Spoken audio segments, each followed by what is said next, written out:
برکت کا ایک عمل میں نے سورۃ اخلاص بتایا، سلام اور سورۃ اخلاص۔ برکت کا دوسرا عمل بتاتا ہوں، ایک اور عمل آپ کی خدمت میں عرض کروں گا۔ جب بھی کوئی نعمت ملے نا، جب بھی کوئی نعمت ملے، جب بھی کوئی نعمت ملے، 3 دفعہ ایک لفظ پڑھ لیا کرے۔ اس کی دلیل قرآن سے دوں گا۔ ابراہیم علیہ السلام نے اپنے بیٹے اسماعیل علیہ السلام کے ساتھ مل کے کعبہ بنایا۔ کعبہ بنانے کے بعد جو کعبے کی دعا ہے وہ پڑھ لیا کرے، وہ ہے ربنا تقبل منا انک انت السمیع العلیم۔ بس، اور میں جو شخص نعمت کے ملنے پہ یہ دعا پڑھے گا، وہ نعمت کھانا ہے، وہ نعمت رزق ہے، وہ نعمت بیوی اور بیٹی اور بیٹا ہے، وہ نعمت سواری گاڑی ہے، وہ صحت ہے، وہ گردے جگر معدہ اعصاب پٹھے دل دماغ ہیں، جو نعمت کے ملنے پہ یہ 3 دفعہ صرف پڑھے گا، ربنا تقبل منا انک انت السمیع العلیم، اللہ پاک جل شان ہو اس سے وہ نعمت نہیں چھینے گا اور اس کی نعمت کو بڑھائے گا بڑھائے گا بڑھائے گا۔ برکت کا دوسرا عمل جو میں آپ کی خدمت میں عرض کر رہا ہوں، اور برکت کا ایک تیسرا عمل ہے، کمال عمل ہے۔ اس کے بارے میں تو ہمارے ابکری کے پوری دنیا میں اللہ نے ابکری کا نظام تھوڑا سا بنایا ہے، اور میری ماہانہ کروڑوں کی ویورشپ ہو دنیا میں اللہ نے میسج پہنچایا ہے۔ ہر مسلک، ہر رنگ، ہر فرقہ، ہر نسل اللہ کے فضل سے اس پلیٹ فارم پہ جڑی ہے۔ ایک عمل دیتا ہوں، آپ کی کوئی بھی چاہت ہے، خواہش ہے، رشتوں کی بندش، رزق کی بندش، صحت کی بندش، جادو جنات اثرات ہیں۔ جادو جنات اثرات کے بارے میں ایک لفظ کہتا چلوں، بعض اوقات ہماری ناواقفیت ہوتی ہے، ہم کہتے ہیں انگریزوں کو جادو جنات اثرات نظر بد نہیں ہوتے، ہمیں ہوتے ہیں۔ میں نے انگریزوں کی سینکڑوں کتابیں جمع کی ہیں اپنی کی سائٹ پر، کہ انگریزوں کو جادو جنات نے کتنا ستایا، پھر اس نے کیا کیا، اور ان کو کتنا انہوں نے خوار کیا جادو جنات اثرات بندشوں نظر بد نے، اور کتنا برباد کیا۔ میں نے اپری کی سائٹ پر، آپ جا کے اپری کی ویب سائٹ پہ جائیں اور جادوئی لائبریری لکھیں، صرف سینکڑوں کتابیں ملیں گی آپ کو۔ انگریز جادو جنات نظر بد کو ہم سے زیادہ کہیں مانگتا ہے۔ بعض اوقات ناواقفیت پہ ہم یہ منہ سے بول بیٹھے ہیں۔ آپ کی کوئی چاہت ہے، میں ایک عمل آپ کی خدمت میں عرض کروں گا، دن کے کسی بھی لمحے، یا اللہ دنیا میں ایسی جگہ کوئی کہیں ہوتی، یا اللہ دنیا میں ایسی جگہ کوئی کہیں ہوتی، اکیلے بیٹھے رہتے یاد تیری دل نشیں ہوتی۔ بس تنہائی ہمارا ایک المیہ ہے، ہم دعائیں پڑھتے ہیں مانگتے نہیں، پڑھتے ہیں مانگتے نہیں۔ اگر دعائیں مانگنا سیکھنی ہے، چوراہے پہ جائیں، اس کے ہاتھ سوالی، اس کی نظریں سوالی، اس کے بول سوالی، اس کا لباس سوالی، اس کی چال سوالی، اس کا حال سوالی، اس کا ڈھال، اس کی زندگی کا پل پل سوالی ہے۔ ہم بھی سوالی بند ہو جائیں۔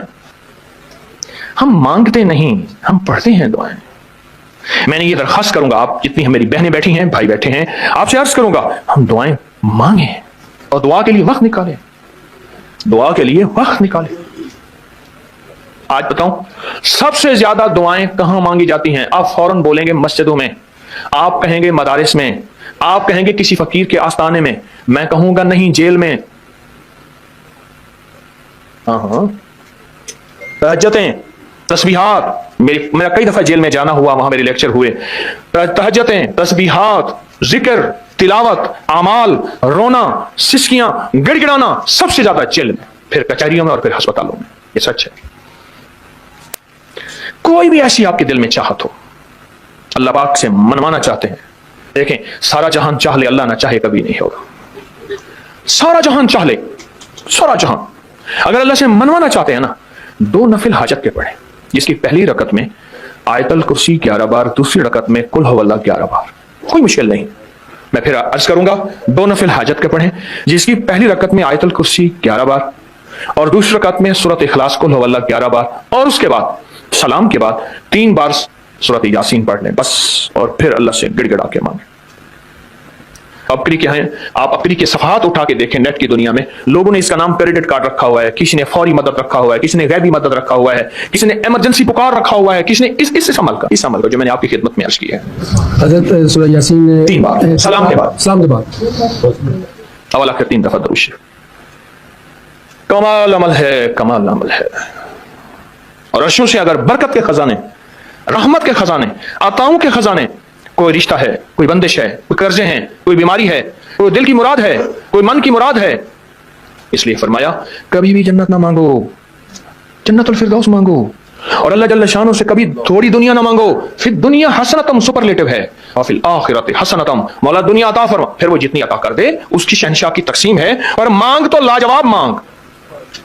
میرے والد صاحب رحمۃ اللہ علیہ کے ایک ملازم نے چوری کر لی باغ کی، مجھے یاد ہے چھوٹا سا تھا، کہنے لگے چھوٹی سی مرغی کی چوری کی ہے، لے دی چوری، لے لا، بکری کا بچہ، وہ چور تو ویسے ہی کہلوانا تھا، کوئی بڑی چوری کرتا. مجھے الفاظ یاد ہیں.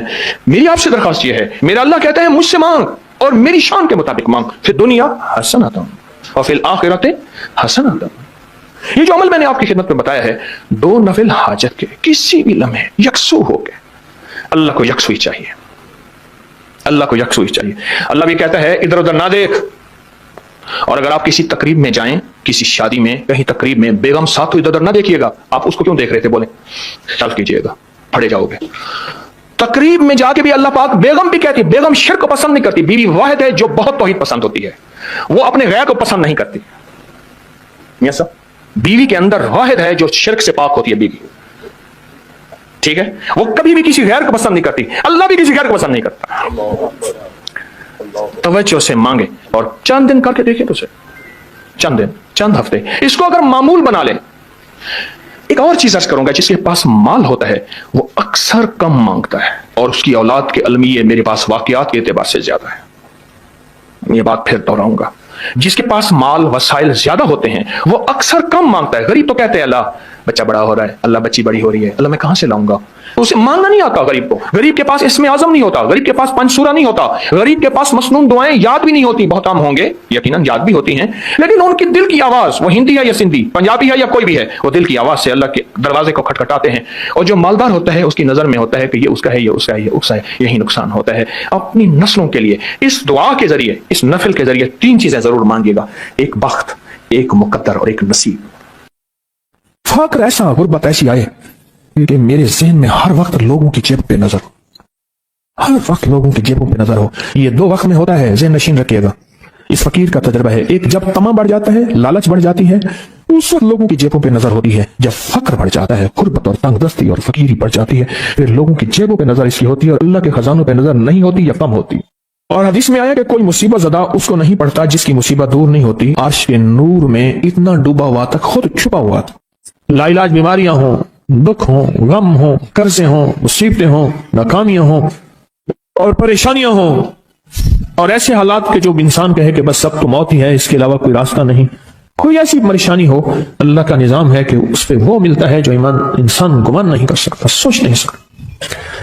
یہ فیصل آباد کے ساتھ مامو کانجن میں ایک درویش ہوتے تھے، صوفی عبداللہ صاحب رحمۃ اللہ علیہ. بڑے اللہ والے تھے، درویش تھے، اللہ سے مانگتے تھے، اللہ دے دیتا تھا. تو مجھے ان کے ایک شاگرد نے بتایا، اردو بازار لاہور میں ہوتے تھے. کہنے لگے کہ میں ایک دفعہ گیا تو مجھ سے فرمانے لگے کہ میرے سارے کے سارے طالب علم استاد جمع ہو کے آ گئے کہ ہمارے جو ہے وہ ہمارے راشن نہیں، کھانا پینا کچھ نہیں، تنخواہیں نہیں ملی، سب چیز ختم ہو چکی ہے، تو اب ہمیں اجازت دے دیں، آپ کے پاس تو ہے نہیں. اچھا فرمایا مجھے چند دن دے دو. یہ اتنا اور دن صبر کر لیا، چند دن مجھے دے دو. تو فرمایا پھر بیٹھ گئے مصلی اور جو سورت فاتحہ پڑھی نا جب آتے تھے نا، ایاک نعبد و ایاک نستعین، اس کو جو وجدانی کیفیت کے ساتھ، دل کی گہرائیوں اندر کے درد کے ساتھ پکارتے تھے. اتنا درد، اتنا غم، اتنا درد، اتنا غم جو پکارتے تھے کہ ایسے محسوس ہوتا تھا کہ زمین ساری کی ساری ہل رہی اور ہر طرف ایک نظام چل رہا ہے. اور جب پھر اس صورت کو پورا کرتے تھے، پھر سورت فاتحہ پڑھتے تھے، اور جب پہنچتے تھے ایاک نعبد و ایاک نستعین، پھر ایسے ہی جو ہے اس کو دہراتے تھے. پر بات یہ ہے وہ دعا پڑھتے نہیں تھے، مانگتے تھے. ایک ہے دعاؤں کا پڑھنا، ایک ہے دعاؤں کا مانگنا. وہ دعا پڑھتے نہیں تھے، مانگتے تھے. اور اللہ مانگنے والے کو دیتا بھی ہے، اللہ مانگنے والے کو عطا بھی کرتا ہے، اور اللہ کی رحمت مانگنے والے کے ساتھ سدا رہتی ہے، ہمیشہ رہتی. وہ دعا پڑھتے نہیں تھے، مانگتے تھے. بس کہا کہ ایسے مانگے، ایسا مانگا، ایسا مانگا کہ اللہ پاک کو ترس آیا. چند ہی دنوں میں فرمایا اللہ نے دکھایا کہ یہ دیگ ہے سونے کی بھری ہوئی ہے، اور میں نے آپ کے حوالے کر دی. اور تھوڑا سی ایسی جگہ ہٹائی تو وہ دیگ نکل آئی. تو فرمایا پھر مٹھیاں سونے کی بھر بھر کے دیتے تھے اور کہتے تھے اس کو حسب ضرورت خرچ کرنا، خیال کرنا، کہیں فضول خرچی نہ کرنا، اسراف نہ کرنا. اللہ کے خزانے ہیں اور برکت والے ہیں، کہ اللہ ناراض ہو کے چھین نہ لے، کہ اللہ ناراض ہو کے چھین نہ لے. کہ میں چاہتا ہوں میری 7 نسلوں میں رزق ختم نہ ہو. جو مہنگائی اور حالات اور پریشانیاں میں دیکھ رہا ہوں، کوئی ہے عمل؟ میں کہا بالکل ہے. میں نے کہا روزانہ 40 منٹ بیٹھ، 40 منٹ صبح دوپہر شام جو تیری تنہائی کا وقت ہو، 40 منٹ کوئی ایسا بیٹھ 40 منٹ اس انداز سے مصلی پہ، کہیں بستر میں، کہیں ایسی جگہ جہاں سوئے نہیں، اور بس صرف ایک بار سورۃ فاتحہ پڑھا اور اس کے بعد ایاک نعبد و ایاک نستعین کو دوہرا. جاگ رہے ہیں؟ دیکھتے رہیں، مجھے دیکھتے رہیں، میں آپ کو دیکھتا رہوں. آپ اللہ کے اور اس کے حبیب کے مہمان ہیں، آپ کو دیکھنا بھی ثواب ہے، آپ کو دیکھنا بھی ثواب ہے. تو میں نے اسے عرض کیا کہ بس اس کو وجدان سے پڑھو، ایسے پڑھ کے رونگٹے کھڑے ہو جائیں، آنسو بہنے لگ جائیں، دل کے اندر کا درد اور دل کے اندر کا غم اور اللہ کے سامنے حاضری، استحضار اور یہ کیفیتیں تیری ہوں کہ بس اس کے علاوہ کوئی مجھے یاد نہ رہے. اس در سے پڑھو 40 منٹ. 40 کی عدد کے ساتھ کائنات کے رازوں کا بڑا تعلق ہے. 40 کا جو عدد ہوتا ہے بس 40 کی عدد کے ساتھ پڑھ اور بہت توجہ سے پڑھ اور بہت دھیان سے پڑھ، بہت توجہ سے روز پڑھ. مجھ سے کہنے لگا کہ اتنے دن پڑھوں. میں نے اس سے کہا مجھ سے یہ دن نہ پوچھ، تیرا دل خود بولے گا. دل خود بولے. کیا بولے؟ دل خود بولے. اور دل اندر بولے کہ اللہ پاک جل شانہ نے نسلوں کے لیے رزق کی عزت دولت برکت کے فیصلے کر دی. بس دل بولے. کتنے دیر کر؟ اب یہ تیری اپنے مانگنے میں ہے، اب یہ تیری اپنے مانگنے میں ہے. مانگنے میں کمی ہے تو دل نہیں بولے گا. اگر مانگے گا تو پتہ نہیں دنوں میں یا ہفتوں میں، جتنے میں دنوں میں فیصلہ ہو جائے گا، فیصلہ ہو جائے گا. اور فرمایا اگر یہ کوئی بندہ کر لے اللہ نسلوں کا رزق اللہ سے منوا لے. اور میں نے اس سے کہا خیال کرنا، رزق کے روحانی ساتھ منوانا، رزق کے روحانی ساتھ منوانا، رزق کے روحانی ساتھ منوانا، ورنہ دولت مال چیزیں مل جائے گی جس کے بارے میں کہا جاتا ہے کہ بعض بندے ایسے ہوتے ہیں اللہ پاک ان سے لقمے نہیں چھینتا، سجدے چھین لیتا ہے. اللہ ان سے لقمے نہیں چھینتا. کیوں؟ رزق جسمانی دوسرے لفظوں میں مل رہا ہے اور رزق روحانی اللہ چھین لیتا ہے. یہ جو آج آپ بیٹھے ہیں تسبیح خانے میں اور میں بیٹھا ہوں، یہ ہم روحانی دسترخوان پہ بیٹھے ہیں. یہ بہت بڑا دسترخوان لگا ہوا ہے، یہ دسترخوان ہے. سنا ہے در یار پہ بڑی دھوم ہے، سنا ہے در یار پہ بڑی دھوم ہے، وہاں عاشقوں کا ہجوم ہے. یہ روحانی دسترخوان ہے، میں بھی خود محتاج ہوں. یہ روحانی دسترخوان ہے. تو میں نے اس سے عرض کیا کہ ایک دسترخوان نہیں مانگنا، دونوں مانگنا. رزق روحانی بھی، رزق جسمانی تو اس کو بھی ملتا ہے جس کو کلمہ نصیب نہیں ہوا. رزق جسمانی تو اس کو ہی ملتا ہے جس کو کملی والی کی غلامی نصیب نہیں ہوئی. رزق جسمانی تو اس کو ہی ملتا ہے جس کے ماتھے پہ شقاوت لکھی ہے. رزق جسمانی تو اس کو ملتا ہے جو اللہ کا نافرمان ہے. رزق جسمانی تو اس کو ملتا ہے جو اللہ کے وجود کا انکار کرتا ہے. رزق جسمانی تو اس کو ہی ملتا ہے جو آخرت اور قبر کا انکار کرتا ہے. رزق جسمانی تو اس کو ملتا ہے جو جنات اور برزخ کا انکار کرتا ہے. رزق جسمانی تو اس کو ملتا ہے جو خود کملی والی کی نبوت کا انکار کرتا ہے. وہ تو بے بہا لوگ ہیں، ان کو ملتا ہے. پر تجھے بھی صرف رزق جسمانی ملا اور اللہ سے یہ منوا لیا. نہ یہ نہ منوانا، اللہ سے کہنا ہے اللہ رزق روحانی بھی دے اور رزق جسمانی بھی دے.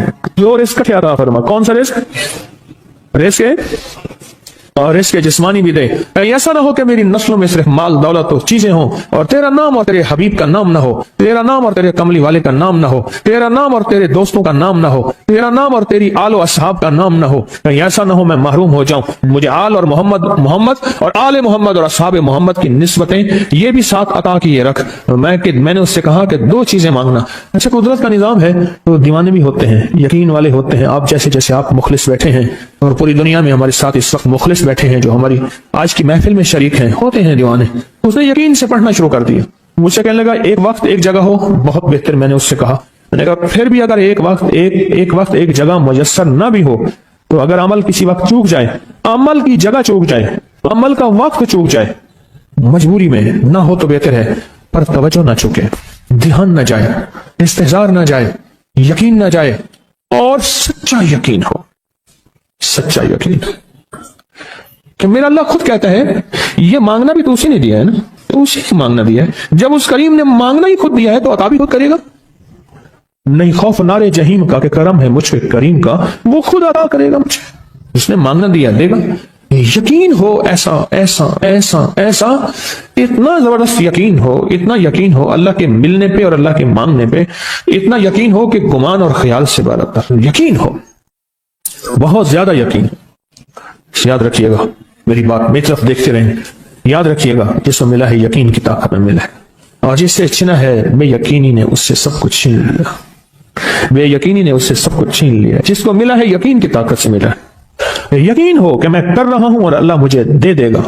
کہا کہ کیسا یقین ہو؟ کہا جیسے بکری کے تھن دودھ سے بھرے ہوئے اور میں کہوں کہ میرے ہاتھ سے دباؤں گا اور دودھ نکلے گا، اس سے زیادہ یقین۔ اور کہا کس سے زیادہ یقین؟ کہا کہ ایک بڑا نوٹ ہو اور بڑا نوٹ کے اندر جو ہے ایک آنے کی چیز آنی ہے، تو میں کہوں گا اس سے تو اس کی نوٹ کے اندر تو ہزاروں آنے ہیں، اور میں ایک آنے کی چیز، ایک ٹکے کی چیز لوں گا اور میرا کام بن جائے گا، اس سے زیادہ یقین ہو۔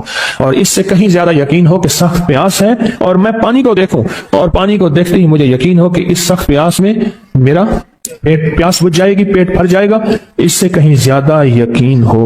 میں پھر بھی یقین کو نہیں سمجھا سکا، علم بھی محدود ہے، الفاظ بھی میرے پاس محدود ہیں، اس سے کہیں زیادہ یقین ہو، اس سے کہیں زیادہ یقین ہو، اور بہت زیادہ یقین ہو، اتنا یقین ہو۔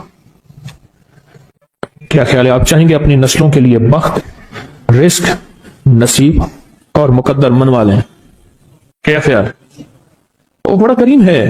میں نے ابھی نہیں بتایا کہ قرآن کا واقعہ سنایا، حضرت موسیٰ اور خضر علیہ السلام کا قرآن کا واقعہ سنایا کہ ان کی 7 نسلوں کا جو ابا تھا نا، وہ 7 نسلوں میں پہلے والا ابا، دادے کے دادے کے دادے کا دادا، وہ نیک تھا، وہ دعائیں مانگتا تھا، وہ اللہ کے ساتھ تعلق میں تھا، اس کا تقویٰ تھا، وہ اس کی نیکی کا اثر، اس کی نیکی کا اثر، اس کی نیکی کا اثر نسلوں میں منتقل ہوا، نسلوں میں منتقل ہوا۔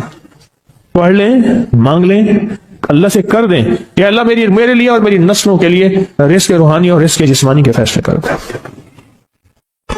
رزق روحانی اور رزق جسمانی کے فیصلے کر دیں۔ شاہ عبد الرحیم تھے شاہ ولی اللہ رحمۃ اللہ علیہ کے والد محترم، انہوں نے شاہ ولی اللہ سے کہا بیٹا میں تجھے روحانی مشقیں کرا رہا ہوں، ایک مشق ایک بھی کر لے، اپنے لیے اور اپنی نسلوں کے لیے اللہ سے رزق منوا لے۔ تو پوچھا کہ حضرت میں رزق کیسے منواؤں؟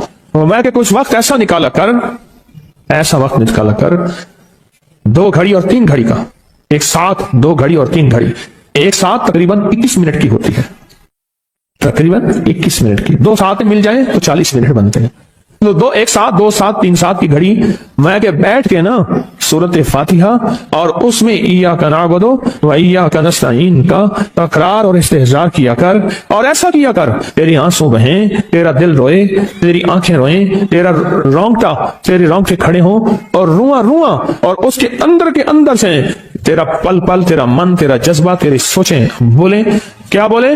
ایاک نعبد و ایاک نستعین۔ تو ایک میلہ تھا اللہ کے نیک بندوں کا، تو اس میں 70 اولیاء جمع ہوئے، 70 اولیاء جمع ہوئے۔ ہر اللہ کے ولی نے کہا کہ آپ کوئی ایسا وظیفہ بتائیں، ایسی تسبیح بتائیں، ایسا ذکر بتائیں جو اللہ کے عرش کو ہلائے اور جو اللہ کی ذات کو متوجہ کر دے، جو اللہ کے تعلق کو نصیب کر دے، کوئی ایسا ذکر، کوئی ایسی تسبیح بتائیں۔ فرمایا سب نے بتایا کہ سورۃ فاتحہ ہے، اور اب سب سے پوچھا سورۃ فاتحہ میں کوئی ایسا جز بتائیں جو سورۃ فاتحہ کا دل ہو۔ سورۃ یاسین قرآن کا دل، لیکن سورۃ یاسین کا دل سلام قولا من رب الرحیم۔ ہر سورت کے اندر اللہ پاک نے کچھ نعمتیں، کچھ نقطے رکھے ہیں، تو فرمایا سورۃ فاتحہ کا دل۔ تو میلے میں جتنے بھی اولیاء 70 بیٹھے تھے، سب نے کہا کہ اگر سورۃ فاتحہ کا دل پانا ہے تو وہ صرف کیا ہے؟ ایاک نعبد و ایاک نستعین۔ اس کا مفہوم عام سادہ سے یہ ہے کہ مولا غلامی تیری، در کسی اور کا۔ جب غلام تیرے ہیں، منگرے تیرے ہیں، بھکاری تیرے ہیں، محتاج تیرے ہیں، پھر در بھی تیرا ہے، پھر در بھی تیرا ہے، اور کسی کا در مولا نہیں ہے، پھر در بھی تیرا ہے۔ تیرے در کے ہم محتاج، تیرے بر کے ہم غلام ہیں۔ تو میں نے اس سے کہا کہ یہ وظیفہ کر، سارا دن پڑھی ایاک نعبد، اور کام بھی کرتا رہے، وضو بے وضو چلتا بھی رہے، یہ پڑھتا بھی رہے، پڑھتا بھی رہے، پڑھتا بھی رہے، چند دن چند ہفتے یہ عمل کر، اور ساتھ سوتے ہوئے سورۃ فاتحہ پوری کر 40ویں، اور پھر درود پاک پڑھتے پڑھتے سو جا۔ 70 اولیاء نے فرمایا کہ جو بندہ یہ وظیفہ پڑھے گا، اللہ کا عرش ہل جاتا ہے اور فرشتوں میں کوہرام مچ جاتا ہے، اور فرشتوں میں اللہ کے بارگاہ میں فریادیں ہوتی ہیں کہ یا اللہ یہ بندہ ہے اور اس نے یہ عمل کیا ہے، یہ وظیفہ کیا ہے، اور ابھی تک اس کی دعا قبول نہیں ہوئی، اس نے یہ مانگا ہے ابھی تک دعا قبول نہیں ہوئی، فرشتوں میں یہ کوہرام مچ جاتا ہے۔ ایک اللہ کے دوست تھے، سوتے سوتے ایک دم اٹھ بیٹھے، اٹھنے کے بعد وجدانی کیفیت کے ساتھ جو ہے یہ وظیفہ پڑھنے لگے۔ تو کسی نے پوچھا کہ حضرت کیا ہوا؟ فرمایا میں نے دیکھا کہ اللہ کے عرش کے نیچے جنتی ہیں اور وہ ٹہل رہے ہیں اور سب کی زبان پہ یہی وظیفہ ہے، محبت سے بلاتے ہیں، بہت زیادہ بلانے والے ہیں، ان کے ہاں چلا جاتا ہوں۔ میں نے دیکھا تو ان کا بھائی جو ہے ایسے چل رہا تھا تو ہاتھ میں تسبیح تھی، بات تھوڑی کرتا تھا، تسبیح زیادہ پڑھتا تھا۔ اس کا دبئی میں بہت بڑا کاروبار، جسے کہنا چاہیے بہت بڑا کاروبار دبئی میں۔ میں اللہ کا گاڑی میں جا رہا تھا، کچھ لوگ آئے، گاڑی کا دروازہ کھولا، بیٹھے، مجھے لے گئے۔ پھر میرے گھر والوں کو مہینوں پتہ نہ چلا، اور اس کے بعد بڑی اذیتوں کے بعد میں چھوٹا۔ اب وہاں بیٹھ کے پھر اللہ ہی تھا تنہائی میں، اور تو کچھ تھا ہی نہیں۔ کہا کہ وہ اللہ سے ذکر کرنے اور باتیں کرنے کی ایسی کوئی مجھے عادت سی پڑ گئی ہے، اب لوگ مجھے کہتے ہیں کہ آپ جیل کی اذیتوں کی وجہ سے خاموش ہو گئے ہیں۔ میں لوگوں کو لاکھ کہتا ہوں، نہیں وہ مانتے نہیں۔ ایسے نا بندہ کوئی غم کی وجہ سے بعض اوقات نہ چپ ہو جاتا ہے، وہ کیوں کہتے ہیں اسے چپ لگ گئی ہے، خاموش ہو گیا ہے۔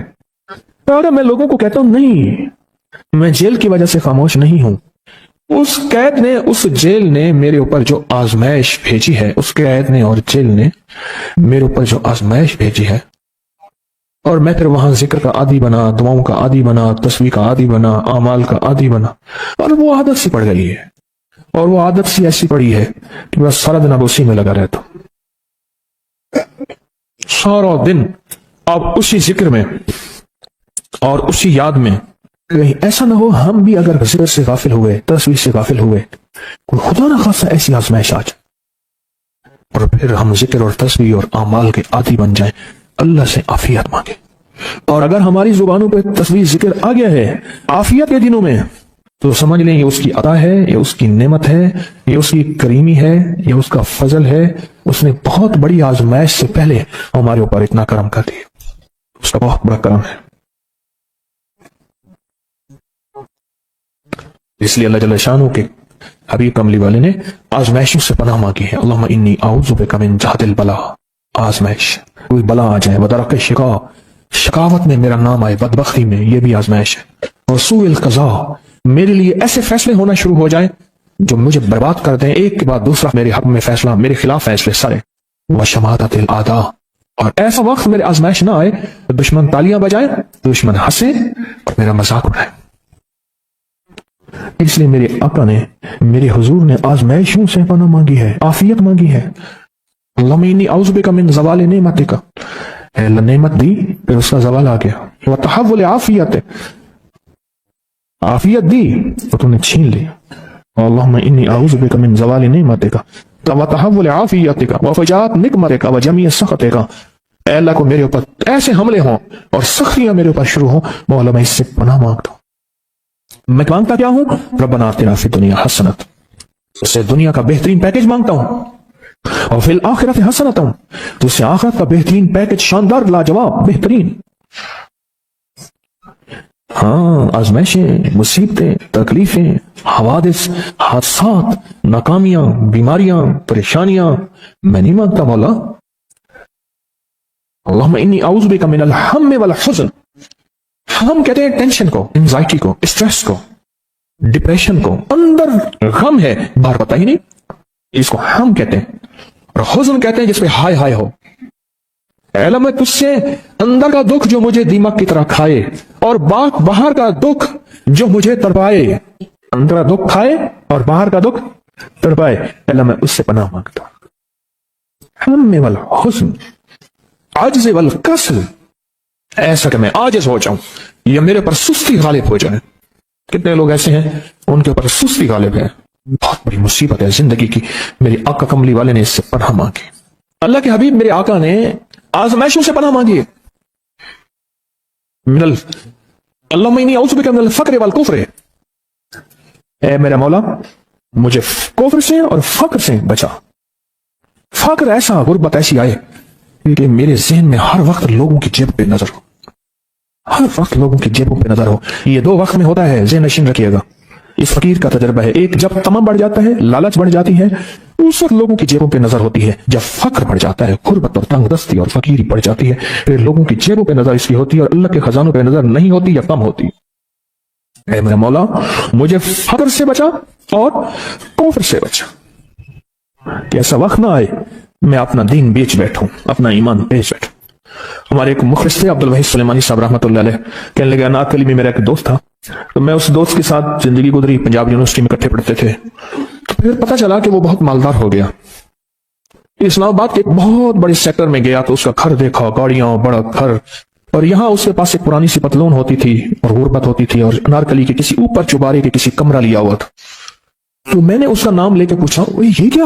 اس نے ایسے سینے پہ ہاتھ رکھ کے کہا بس یہی بیچا ہے، اب باقی سب ٹھیک ہے، سینے پہ ایمان بیچا ہے، سب کچھ مل گیا۔ اے اللہ میرے پر وہ وقت نہ لا جب میرے اوپر فقر غالب آ جائے یا کفر آ جائے۔ میرے آقا کملی والے نے آزمائشوں سے پناہ مانگی، اور آپ حضرات کتنے خوش قسمت ہیں، اس کی شان کریمی اللہ نے آزمائشوں سے بچایا، اور انشاءاللہ ان نام کی برکتوں سے، ان دعاؤں کی برکتوں سے، ان تصویروں کی برکتوں سے، اس اللہ کے نام لینے کی برکت سے انشاءاللہ اللہ اور آزمائشوں سے بچائے گا۔ اللہ نے بغیر آزمائشوں کے ہمیں اپنا نام دے دیا، اپنے نام کی تصویر دے دی، اپنا ذکر دے دیا، اپنی یادیں دے دی۔ اسی جگہ منہ سے اللہ نکل جاتا ہے، کہیں رحمان نکل جاتا ہے، کہیں بسم اللہ نکل جاتا ہے۔ ابو عبداللہ مغربی فرماتے ہیں میں نے رسول اللہ صلی اللہ علیہ وسلم کو خواب میں دیکھا، عرض کیا مجھے اللہ سے ایک حاجت ہے، اس وسیلے سے دعا مانگو۔ عرض کیا مجھے اللہ سے ایک حاجت ہے کہ اس وسیلے سے دعا مانگو، کوئی عمل بتا دیں، کوئی وسیلہ بتا دیں آقا۔